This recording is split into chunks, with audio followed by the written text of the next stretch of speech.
Hi, I'm Judah Racham. At today's webinar session, we'll be looking at ADHD and ASD and how these conditions are diagnosed in children and young people, but also how parents can support children and young people who are neurodiverse in these ways. At the first part of the session, we'll look a bit about what constitutes an ADHD or ASD diagnosis, and then after that, we'll look at some ideas for supporting young people who have these conditions. I hope you find it useful. Good afternoon. My name is Niamh Dario and I am the CEO of Brilliant Parents. Welcome to the second Lunch and Learn webinar, courtesy of the London Borough of Hillingdon. Brilliant Parents is a charity whose aim is to support parents and carers with their children's emotional and behavioural needs. Today's topic is about understanding ADHD and ASD, and it was chosen as one of the most popular subjects that our parents wanted us to cover, hence why we're here today. So for the next hour, we're going to hear from our speaker, Judah Racham. We're also going to give you the opportunity to ask some questions. Please feel free to pop your questions in the Q&A button at the bottom of your screen, and we will do our best, or Judah will do his best to answer the questions during the presentation. If we find that we run out of time, he's very kindly said that he'll answer all of your questions. And then we'll also do a little poll at the end just to see if you found today's webinar beneficial. So to tell you a little bit about Judah, he's one of our PPP accredited practitioners, and he's also a BACP registered counsellor, not to mention the fact that he's also a program leader and a parent training mentor. He has a wealth of experience, a wealth of knowledge, and I'm really excited. I hope you have pen and paper. If not, we are actually recording today's webinar, so it will be uploaded. So don't worry if he says something and you miss out on it, because you will be able to access the recording. So with that said, I'd now like to ask Judah to join us. Lovely.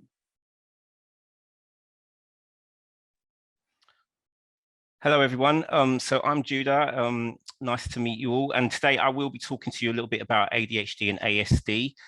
I worked for many years as part of a specialist service for children who did diagnosis and assessment for kids who had these conditions. So I'm going to be talking briefly about some of the ways that these conditions are diagnosed, but then also a few ideas for supporting children and young people who have these conditions, and even have the traits of the conditions, because sometimes children can have the traits of these conditions, but not necessarily receive a diagnosis. I also have a child. My oldest son is on the autistic spectrum, and my middle son has ADHD traits, but he never received a diagnosis. So I'm going to talk a little bit about how that plays out in terms of assessment and diagnosis. The first thing to mention, and where I'll start, is what they call the diagnostic manuals that guide diagnosis for these conditions. The two that are mostly known are the ones I've put on the screen, called the DSM-5, which is Diagnostic and Statistical Manual, and that's version 5, and then the ICD-10.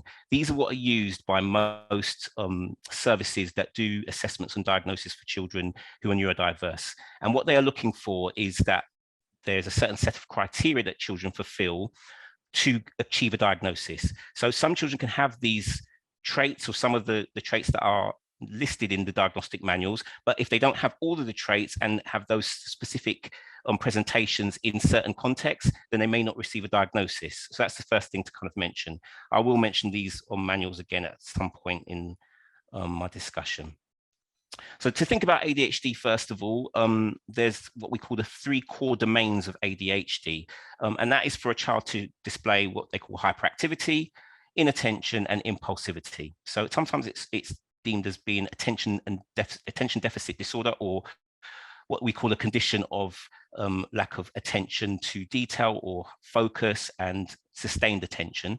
But these are the 3 main areas that children will struggle in. And what they say that, kids have to be experiencing this at a level which is inappropriate for the developmental stage and that time of life. So for some young children, for example, in their early years, you expect young boys to be quite hyperactive, not attend to things for very long, and actually be impulsive in many ways.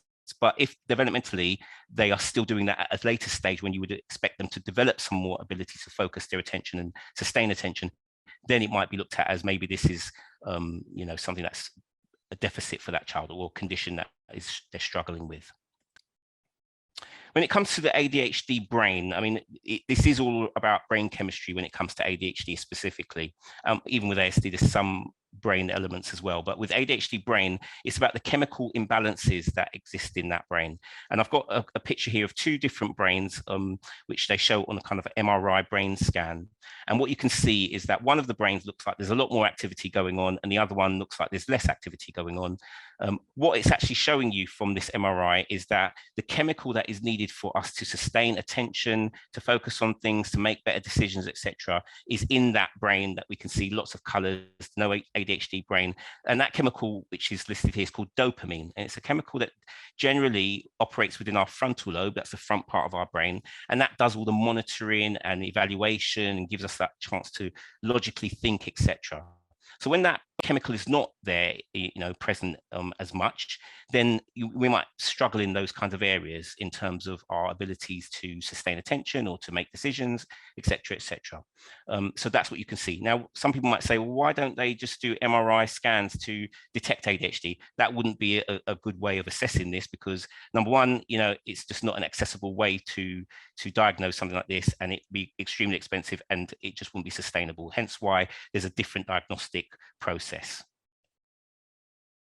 The other thing to mention here is for children with ADHD, or not just children, but adults as well, something around risk assessment is impaired. So for most of us, we are able to risk assess a situation, to look at a situation, say, okay, is this dangerous? What's going to happen if I do this or I do that? What will be the result of that? And then make an assessment and judgment as whether to do that thing or not.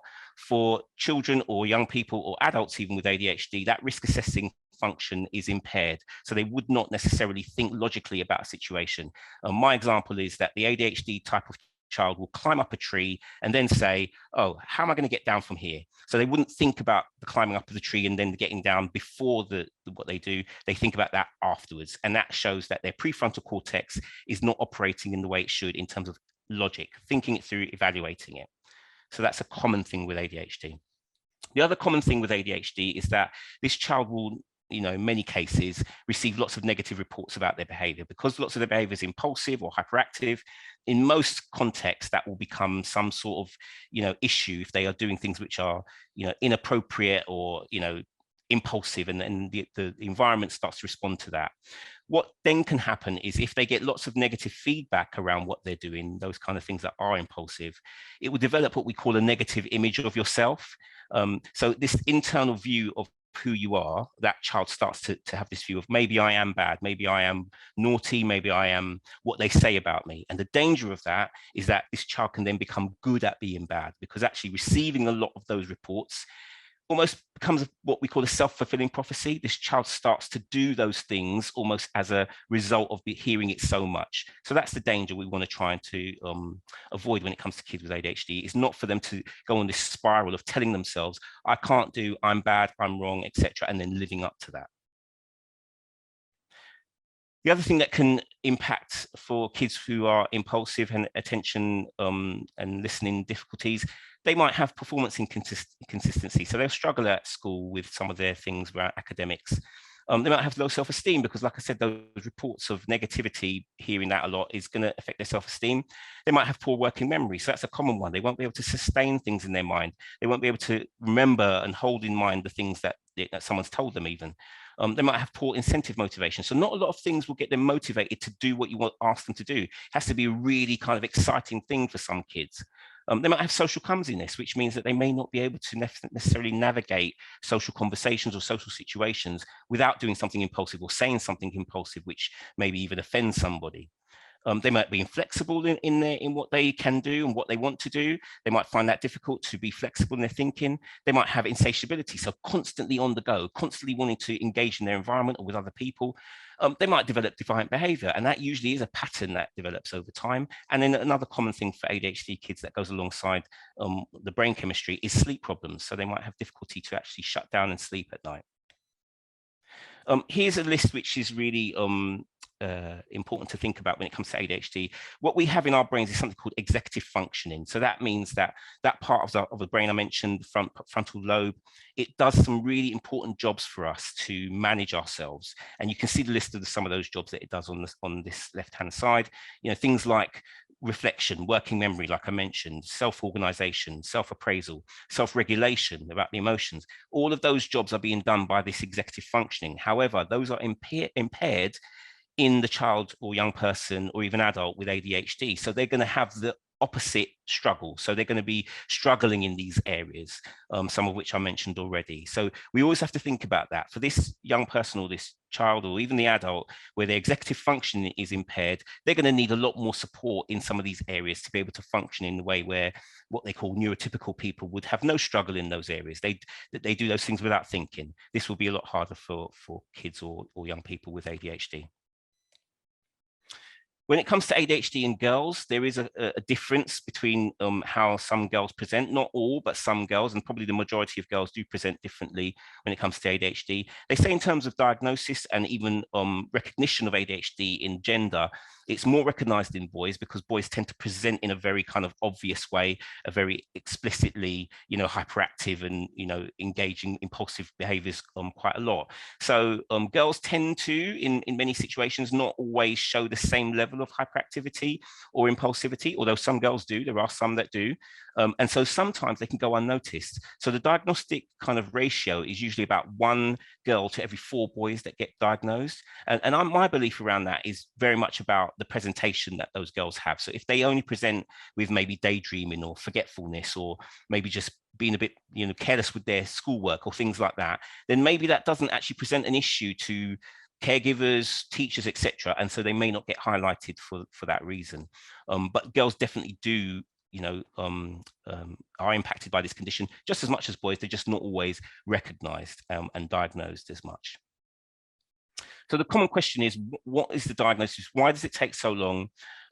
Isn't this so easy to spot? Like I showed you the MRI scan. Why isn't it so easy to spot? And what does the assessment actually look like for this kind of condition? So what they usually do is a process of doing collection of different reports, which are used to then gather a picture of what's actually going on for the child. And then, like I said, that diagnostic manual is used to measure against that. So they get parental views. They'll do some direct observation usually, and teachers obviously have to give their views around that. And then there's some certain screening tools that most clinicians use to help diagnose that condition as well. And here it kind of looks like, what it looks like is like a clinical interview. So usually a child will go and see a pediatrician and maybe have a real kind of thorough report built from that pediatrician in terms of a whole kind of full health history and history around that whole child's presentation from, you know, birth right through to their age they are now, which is a clinical interview with their parent. They would collect rating scales from those people I mentioned before, so the parents, the teachers, any other caregivers, and they do something else along with direct observation called a QB test, which is more of a common tool that's used in more recent years. It's an electronic test that lasts for about 15 minutes, where the child has to engage with some activities on a screen, and it kind of gives a sense of that child's ability to either attend, focus, or how impulsive or distractible they are in that time.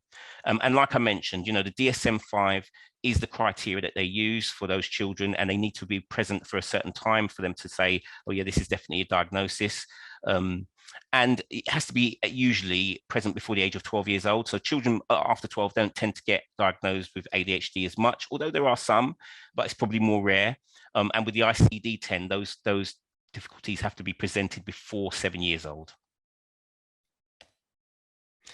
So here's another view of that kind of assessment, where the screening packs are gained from the school and the home.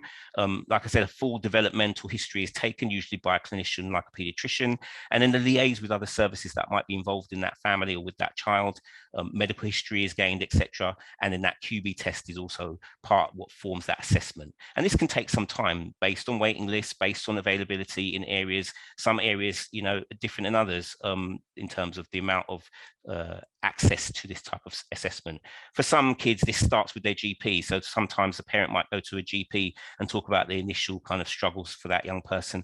And then that would be passed over to, you know, another specialist service like what I used to work for children and young people. So here's the things that they might gain in terms of information. You find out this child's disruptive in the class, they don't listen, they do what they want and they're always defiant. Maybe they lose all their rewards. Maybe they have lots of exclusions at school. And maybe they can't be let out at break times because things always go wrong in the playground. And then even the worst part of that is some kids will call them evil, or not just kids, but other people will call them evil. And like I said, they will get this really negative view being given to them about who they are, which is not helpful for that young person at all. So I want to show you a quick video, which is going to give you a bit of a sense about what ADHD looks like in terms of the brain chemistry, but also what happens when a child is given medication for the brain with ADHD, and then how that help them in some way. So I want you to have a quick look at this video. Our brain has a huge number of nerve cells. It is estimated that there are about 100 billion nerve cells inside our brain, 15 times the number of people living on planet Earth. Nerve cells all need to talk to each other to send messages to the rest of the body. The frontal lobe is the command center, just like the manager or boss of a large company. The messages from the frontal lobe and other parts of the brain go through complex networks of nerve cells. The nerve cells are connected to one another with a tiny space called a synapse. Let's call it a bridge.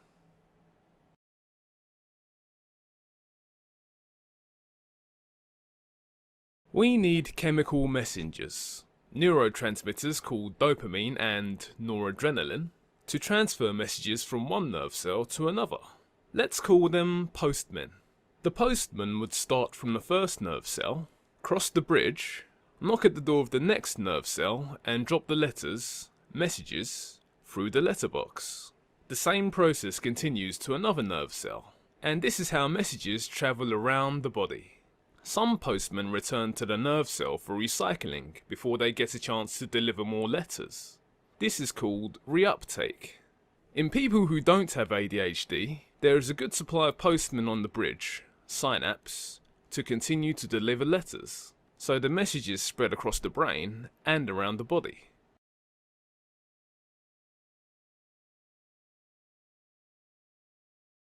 ADHD can be caused by a number of factors.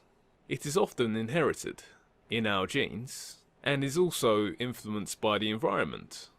The ADHD genes speed up recycling of the postman so that more postmen get back into the nerve cell.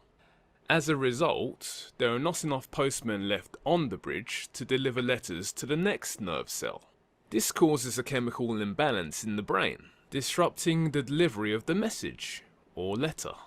If you don't get clear messages from the frontal lobe, the boss, you can end up with chaotic behaviours such as reduced ability to stay still, reduced attention, poorer planning, disorganisation, and acting without thinking.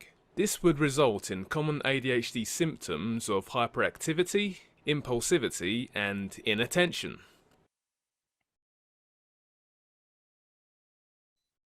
There are two different types of medication for ADHD called stimulants and non-stimulants.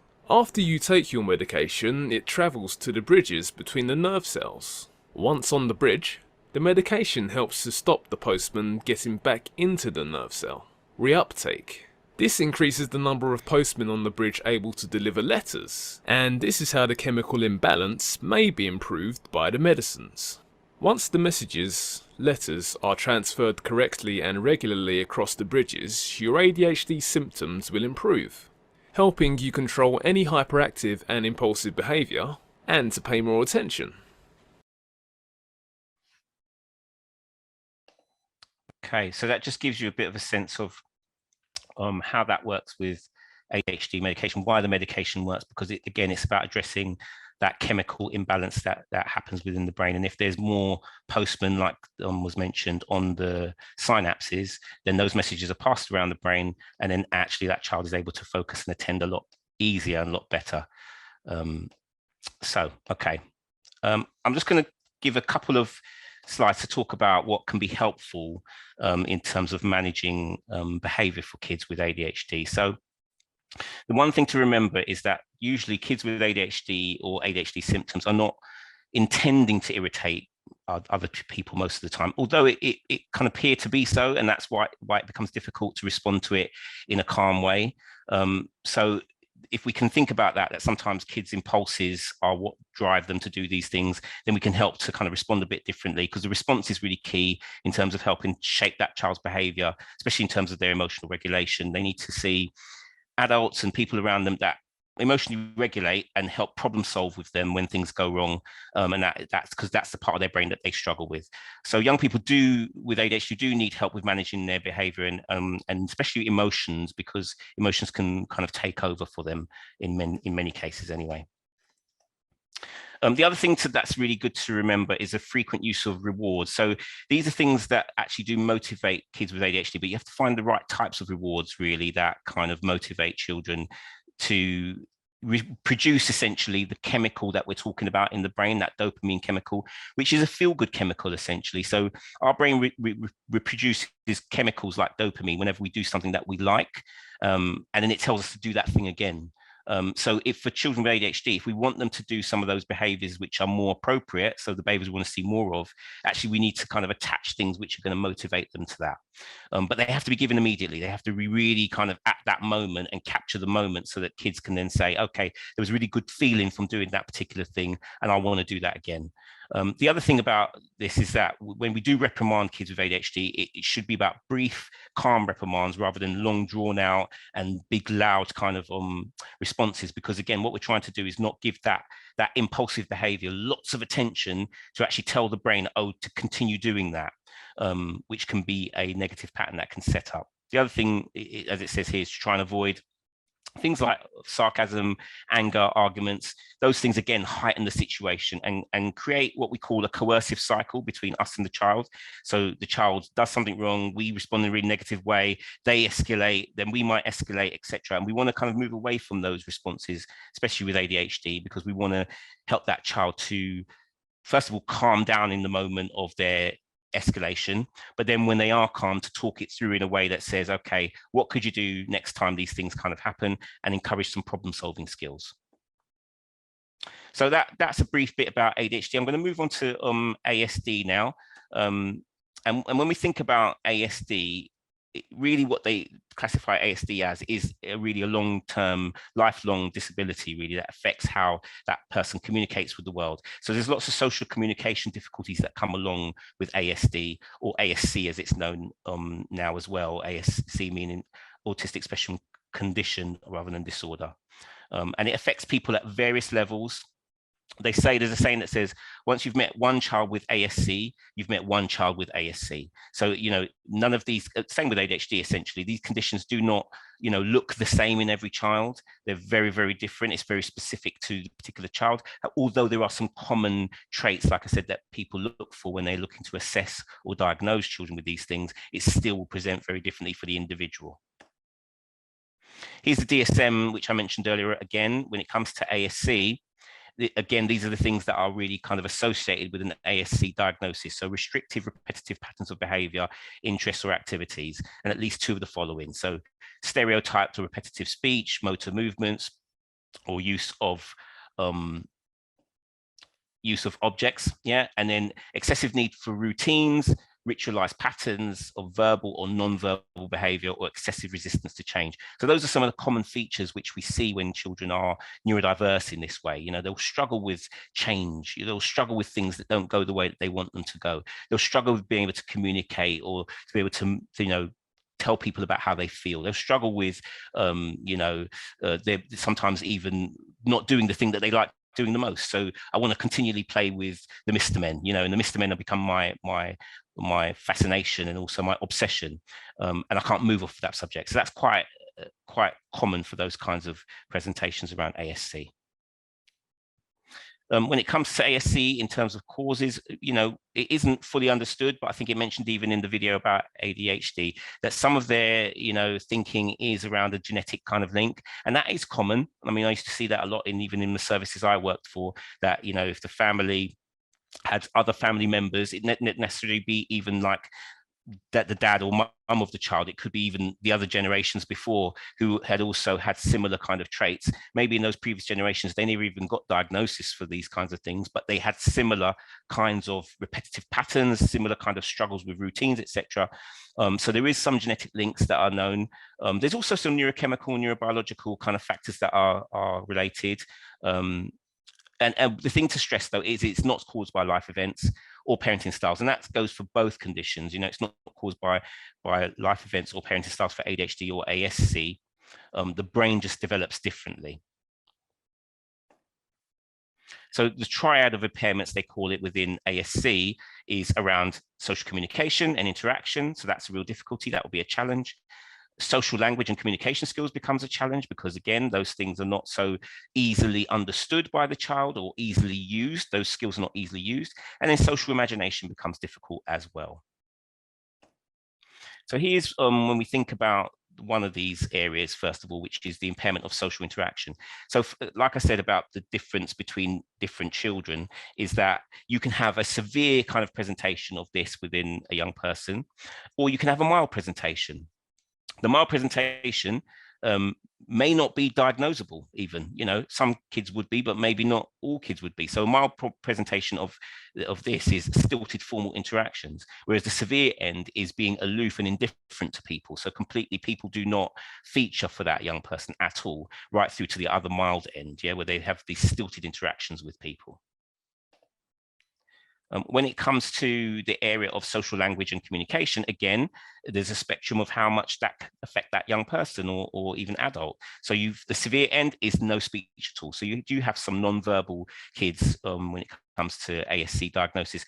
They're not verbal at all. They don't use language in that easy way. And so therefore, you know, they have to find other better ways for communication with kids like that. But the mild end is actually, you know, they do communicate using language, but they might have poor social understanding. They may not find those things so easily, you know, especially if people say certain phrases, they may not interpret those phrases in the way that other people would, you know, more neurotypical people would, but they would still use language, but just not as easily and freely. And then when it comes to impairment of social imagination, again, at the severe end, you will see a child who has no ability to do pretend play or imaginary play. That's at one end. And then at the mild end, you've got a child who can, yeah, engage in some sort of social imagination, but they might miss the point of things like humor, and they do take language very literally. So if you say certain phraseology to them, again, they will take what you're saying really, really literally, and think that what you're saying is exactly what you mean. Okay, so when it comes to social implications from some of these, like I said, social interaction, social imagination. So the first thing would be that they might struggle with understanding that other people have different thoughts and feelings to themselves. So this is where, you know, a young person will find it really hard to understand why you can't see that they need to do this thing right now, or the way that the routine should go, it should be like this. And they can't understand that you've got a different thought or feeling around that. And that's something called theory of mind, meaning that, you know, I can understand that I have a mind and my mind works in this way, but then someone else's mind works in a very, very different way. Kids who are on the spectrum, again, depending on where they are on the spectrum, will struggle with that. The other thing is about not predicting behavior or anticipating responses. So for many kids who are on the spectrum, I find it really difficult to understand how other people's social interactions, you know, what those things are communicating to them. So they don't understand your expression of your face, or the tone of your voice, or the way you said that thing. Those kind of, like, you know, real subtleties in terms of communication, they won't understand those things mostly at all, or very easily anyway. They'll find those things very difficult, and so they won't read intentions or motives of people, and they'll find emotions of people difficult to read as well. So these big things become really, really difficult, you know, as it says here, not understanding things like deception or pretense, or not understanding what others may know. So that's where their theory of mind is very difficult. It's focused on themselves. They understand what they're thinking about something, but what someone else is thinking about something is not so easily accessed. So here's an example of language. Okay, so, you know, where confusion could be caused. So someone says something like, take your pencils out, or remain here for the present, or please hold that door, or I'll be back to pick you up later. So these statements for many neurotypical people, you know, we don't even think about these things. But for a young person with ASC or on the spectrum, they might find these things, take them really, really literally. The one there, the example, it says there, she's on the ball.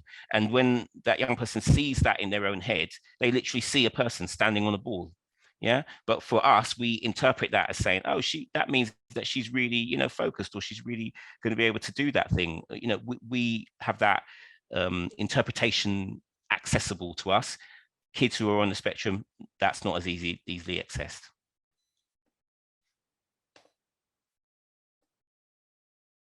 So when it comes to flexible thinking, again, another struggle, this is kind of common for both ADHD and ASD as well. But because for ASC, there's ritualized or obsessive patterns of behavior, that those things get difficult to break because that young person likes to do things in a certain way. You know, they might like to use a certain bowl for cereal every morning. And if that bowl is not available, that's going to be a real problem, because as far as they're concerned, that is part of the world that they expect to be there. So if these routines are broken, or things happens, or environments change, especially when they're not kind of pre-warned around these things, that can create huge distress internally for children, young people on the spectrum. That almost triggers their internal survival mechanism in these situations, because, you know, the bowl is not here. For you, it's nothing, but for me, it means like the world is ending. Okay, so that becomes really difficult when routines are broken for them.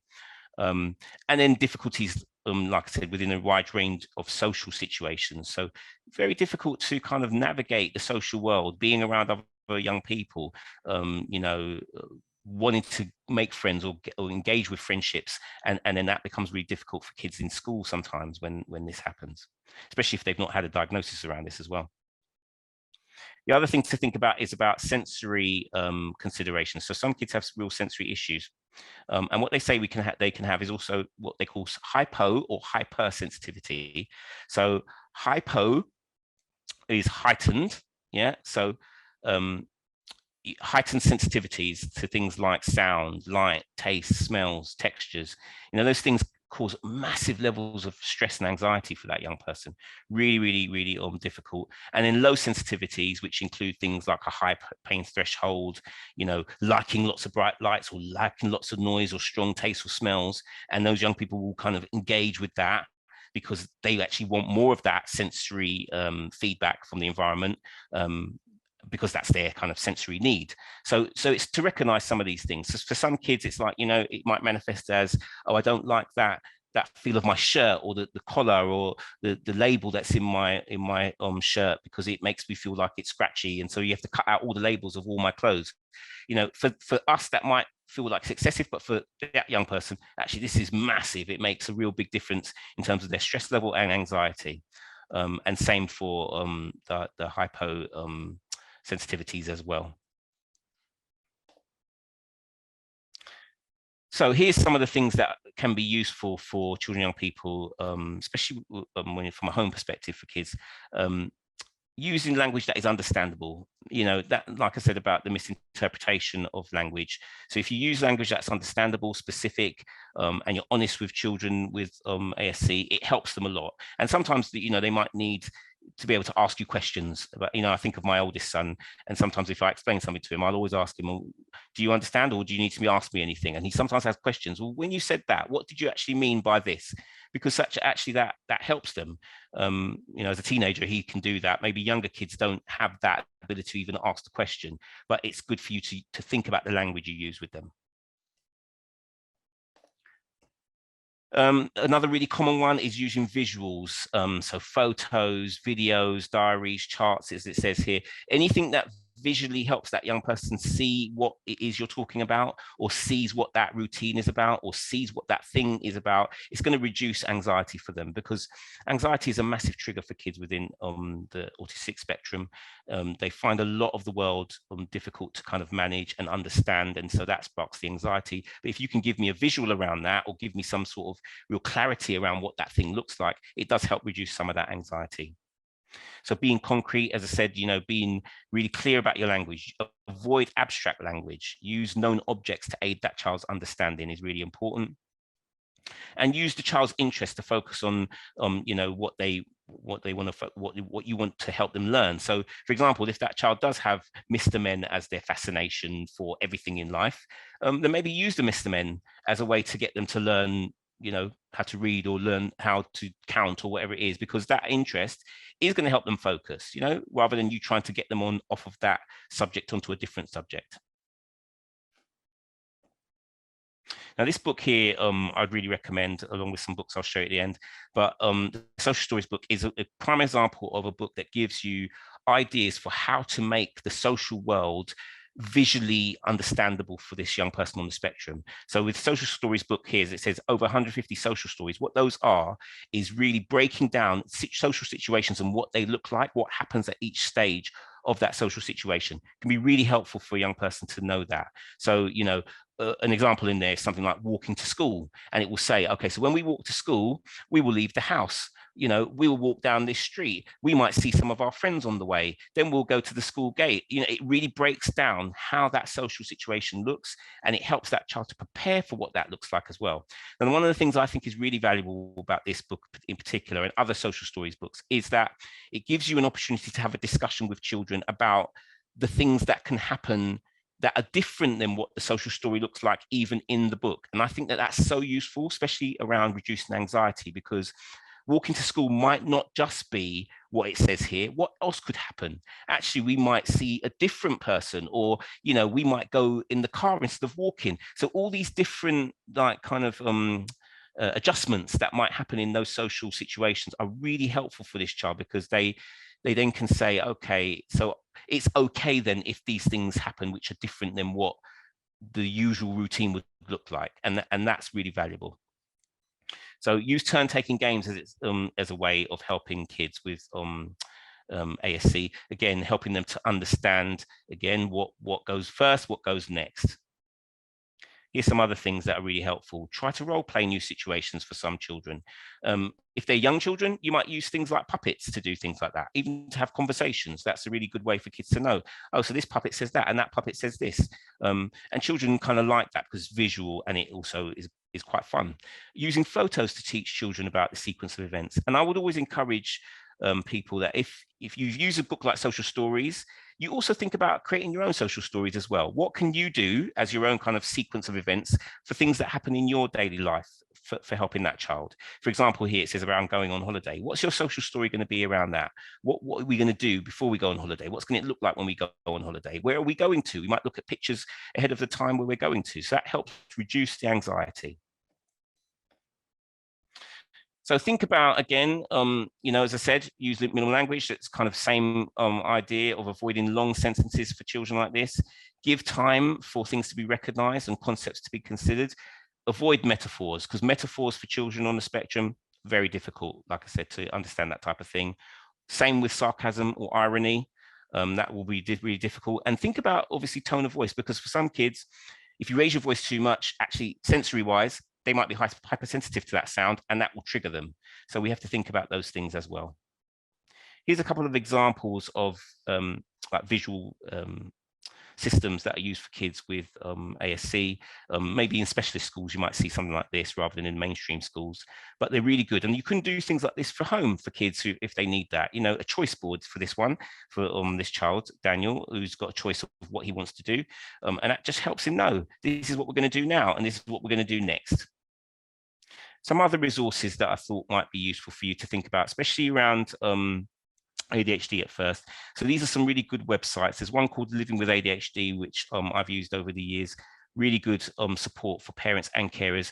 Gives you a lot more, even some of the things I've given you now, there's a lot more support on there around how you respond as a parent, behavioral advice, etc.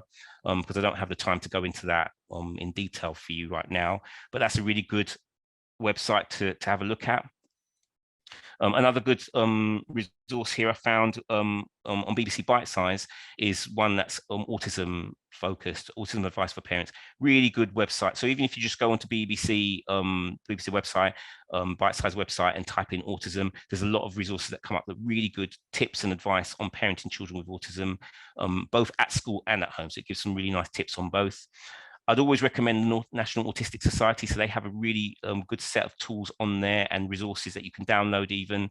There's a really good thing to download on there called an ABC chart, which I would recommend for people who are kind of trying to figure out what does my child's behavior mean. Now, I know my child's on the spectrum, but maybe they do this particular behavior and I'm not sure what it actually means. So the National Autistic Society have a really good ABC chart, which with some examples of how we can interpret and understand a child's behavior who's on the spectrum in certain situations, because we do need to sometimes study what's going on for this child in these moments, because behavior is a communication. So some things like that on the National Autistic Society website, I would definitely recommend. ADDIS is another one I definitely recommend. It's ADHD resources. This is for individuals, parents, teachers, lots of stuff on there which is downloadable free. It's got a bookstore in there as well with really nice recommended books that you can have a look at in there, and some nice videos as well, some video examples of things that kids with ADHD struggle with. So that's a really good one, and ways to support them as well.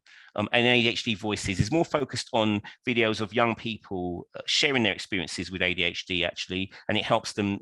It shows how they will help sometimes through things like medication, but not only medication. It shows how other strategies for some kids with ADHD helped them along the way. Things like mindfulness, for example, which is a really good proven strategy for kids with ADHD that helps them. So ADHD Voices gives some ideas of what young people are saying about that.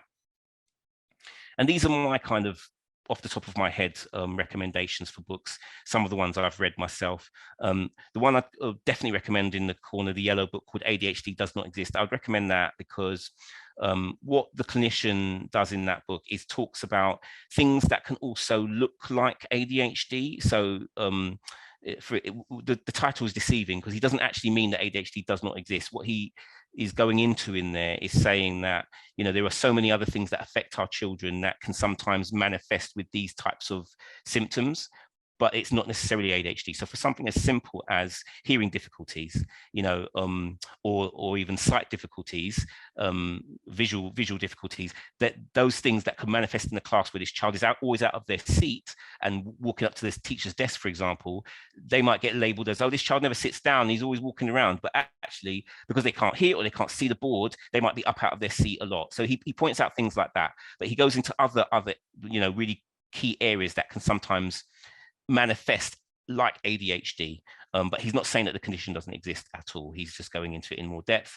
The other book I definitely want to highlight from this one is called Smart But Scattered. So for kids who have this symptoms like ADHD, whether they have a diagnosis or not, I think it's a really good book, as it says on there, to boost the child's ability to get organized, resist impulses, stay focused, plan ahead, follow through on tasks. It's got some really great examples, some worksheets, etc., to help the child to organize themselves. And one of the things on here, which is really important about learning from mistakes, I mean, it's a massive issue for kids with ADHD because their brain doesn't necessarily learn from the mistakes in the way that neurotypical people do. You know, we might do something today and say, oh, I won't do that again tomorrow because I've learned from that. That's just not how the ADHD brain works. But the book Smart But Scattered gives you some ideas to help children do that, to gain that knowledge and learn from what happened yesterday or earlier on in the day even. And then the other last one I'd recommend, I mean, all the good books, but the one I want to highlight is Mindfulness with Kids with ADHD, another really good book around helping children to focus and to calm themselves and to relax in certain moments, because that's a really difficult thing for kids with ADHD. Their brain, I remember a kid telling me that their brain feels like they've got popcorn in it. You know, it's just popping all the time with lots of different thoughts. So mindfulness is something that helps to calm some of that, bring some of that down, and reduce the ability or the need to respond to that popcorn, because the impulses are when I've got this brain popping all the time, I want to respond to that popcorn. But this, with mindfulness, it helps that child to know, okay, I don't have to respond to everything that's going on in my brain. And obviously over time that helps. They have to practice that for a while. Yeah, so really good books I'd recommend. The last one, Asperger's Syndrome by Tony Atwood.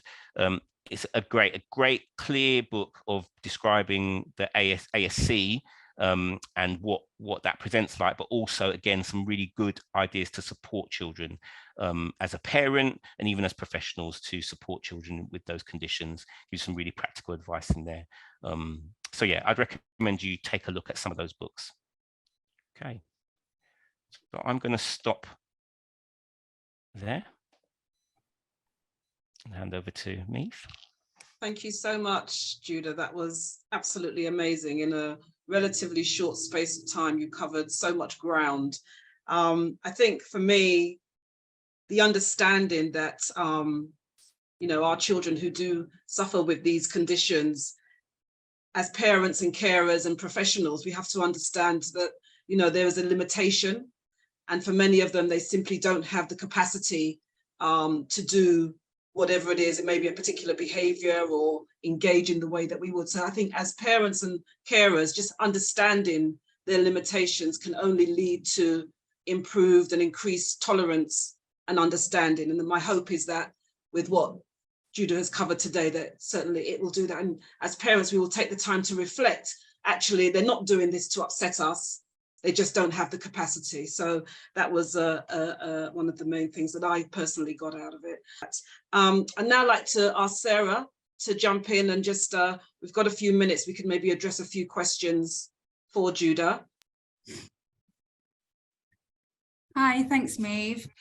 So many questions have come in today, which is great. So just to remind that any questions that we can't answer in this moment right now, we will do a Zoom recording of the Q&A session that will be then forwarded on to you afterwards. So we'll crack on. The first question, how can you tell the difference between naughty behaviour and ADHD or ASD? Yeah, so how I'd respond to that is to say to really think about, like I said in the presentation, about that child's brain position really on how they respond to the environment and the world around them. So some of those things might be responses. If it's an ADHD kind of child or an impulsive child, a hyperactive child, they're impulses that then can develop into a pattern of negative behavior if it's responded to in a certain way. So we've got to think about our responses in those situations, because all challenging behavior kind of starts somewhere in terms of what the child does, and then our response to either strengthen that to continue or to almost extinguish that behavior by our responses as well. So in a sense, there's not a difference between it in the sense of the patterns get established over time, but we also have to think about some of the information as I've gone through, which is that child's own brain chemistry. So is it an impulsive thing that started up first of all, and then I've responded to it and then it's become hardwired, that response? Or even with an ASD child, is it a case of that thing that they wanted to go this way and then I've responded in a certain way and then that's escalated their behavior? We always have to think about the context with that. And I would encourage you to use things like ABC charts in that situation to give you some better understanding around what's actually happening in these interactions with this child and what's the patterns here. Yeah. Thank you, Judah. Doesn't rewarding them lead to a lack of intrinsic motivation and lead to extrinsic motivation? It's a really common kind of concern that is highlighted. However, here's the thing I would say back to that is that we all have an intrinsic and extrinsic motivation system that we use. So for example, if you've ever got up in the morning and thought to yourself, I've got to get so many things done in my house today, but what I'll do is I'll get it all done and then I'm going to have a glass of wine at the end of the day. What you've done is you've engaged in your own extrinsic motivation system. You've told yourself what will motivate you to get through that for the day. So we all need that. Every single one of us need that, and we find ways to do that. But for kids with ADHD, they are working on motivators all the time. So whether the motivator is, these people show me more attention when I'm the class clown, yeah, and start jumping on the tables. So actually I get motivated through that reward of that kind of attention. Or I get the reward through somebody giving me loads of praise and, my favorite meal when I get home because I've been able to really focus in this class or whatever it is. Either way, this child's going to get some of that motivation. The key with when it comes to these extrinsic motivation systems is they are only to help to develop a specific skill or habit over a period of time, and then you're phasing them out. So you're not going to keep a motivation system going for a child until they're like an adult. You're going to do that for a very short space of time. And with ADHD kids, it's very brief, actually. It's probably over a couple of weeks, maybe even 3 to 4 weeks maximum before you'd phase that out anyway, once they start showing you that they are, that behavior is happening more. And then that's replaced with social rewards, because then you're reinforcing that all the time. So I hope that kind of helps. Thanks. Who can diagnose ADHD? Is it only a psychologist or CAMS? No, not in my experience. I mean, like I said, I used to work for specialist services for children within the NHS, and we had a specific kind of team that was set up for helping to assess and diagnose kids. The hospitals, some hospitals in some, it's different in different areas, to be honest. Some areas have CAMs that do it predominantly, but other areas have more like specialist children's services set up that do receive those referrals.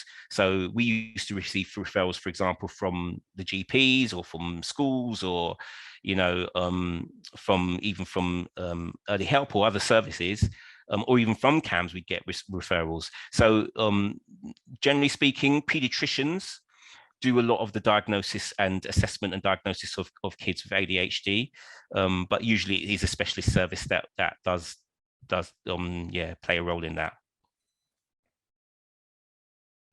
Yeah, QB tests, right? So QB, I couldn't go into it because I didn't have time, but you can look it up actually. Just Google it.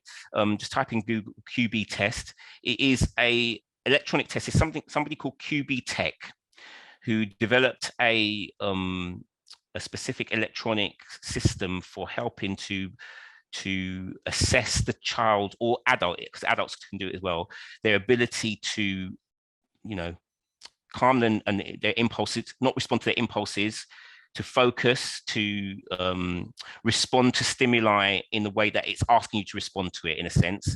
And that QB test then forms part of the basis of the assessment. I don't actually know what the Q and B stand for. You'd have to look on QB Tech to see what they actually, what the two initials stand for. But essentially, it is an electronic test. Lasts no more than 15 minutes. And it has a sensor that is put upon the child's head or the adult. And like I said, they're responding with a clicker to what they're seeing on the screen for 15 minutes. And then a report is generated from that as to what they were doing within that 15 minutes to either, correctly respond, or to respond in time, or how delayed did they respond, or, how much did they move, in that time as well. So it is a very, very sophisticated piece of machinery that is used now. And I think most services that are doing assessments around ADHD do use that now, anyway. Are there any side effects long-term for medication, as this could be the answer for us, as it's destroying our family? Yeah, this is not an easy one, because again, it's different for different children, and that's why this has to be assessed through clinicians, and clinicians have to talk with you and as a family to talk about, medication and also the kind of side effects that will be potentially there. One of the most common ones, for example, is a loss of appetite for kids who have stimulant medication. There are stimulants and non-stimulants, by the way, and each one's sets of medication have different effects on children, young people, but they have to be closely monitored by clinicians as to what's happening in terms of those potential side effects. Sleep problems can be one of them off the top of my head. There's a long list of different medicational side effects depending on the medication. So, there's a lot of different brand names out there, which come with their own different kind of potential medicational side effects. So they have to be looked at really specifically. In some cases, like you're saying about it could be the answer, it is literally for some kids the answer for them. Not for every child, but for some children, it literally is the thing that makes the biggest difference to them. But for other children, there might be other options. Yeah, so it's something to talk to the clinicians who are part of that assessment for your child about. Okay, thank you. This will be the last one. Is the assessment the same for ADHD and ADD?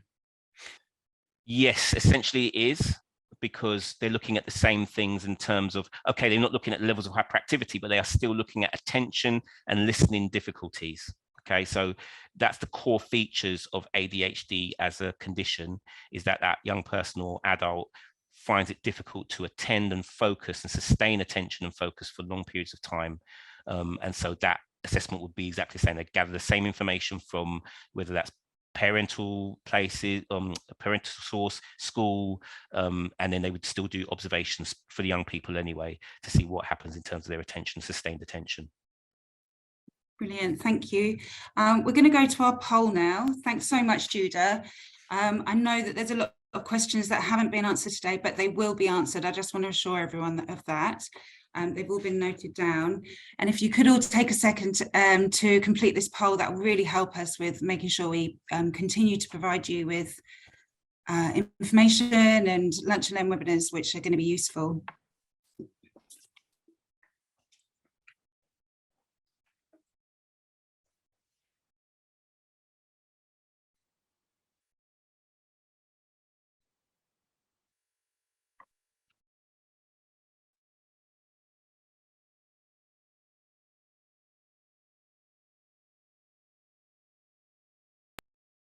Great, coming in really fast.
Brilliant. Thank you. I mean, we knew this was going to be a popular one, and I think as well the amount of questions that have been asked today, it really just does show that although it can feel quite isolating when you're navigating new behaviours that you don't understand, and you're not, there are so many people that have I think found so much benefit today. So looking at this, I think we had 94% of you would be interested in attending another webinar. Again, we've got a lot of female attendees, so we're still sort of pushing for more dads to attend. But 77% of you have said that you feel more confident in taking the next steps for seeking further support for your family. And more than up to 50% of you have increased your understanding of ADHD and ASD, with close to 70 saying that you found this excellent. And on that note, I'm going to hand over to Meave. Thank you. Thank you, Sarah. Thank you, Judah. It's been amazing today. The information that Judah has imparted, I've personally found it very beneficial, and I hope you have too. Just to say, really, we have a number of PPP courses starting in the new year, and one which may be of interest to you is called Stepping Stones, which is for parents whose children under the age of 11 have additional needs. So if you'd like to register for that course, please do get in touch. Also to bring to your attention, we also have a program where we are supporting parents whose children are at risk of exploitation. So again, if that is something that may be of interest to you, then again, please do get in touch. Our third webinar is going to be taking place on the 5th of December, and that is on co-parenting. So it's really for those parents or carers who are having maybe a little bit of conflict at home, who may be going through separation or divorce. So if you feel, or if you know anybody that is going through that, then please do encourage them to come along. We will be sending you, everyone that's here today, we will be sending you the links so you can attend that webinar on the 5th of December. So finally, all it leaves me to say is thank you so much, Judah. Thank you for your knowledge and for just sharing really with us. And thank you, the London Borough of Hillingdon, for enabling us to put on this very, very valuable webinar. And thank you, the viewers, for taking up your lunch break to be with us today. I hope you'll join us on the 5th of December, and we'll see you again soon. Thank you.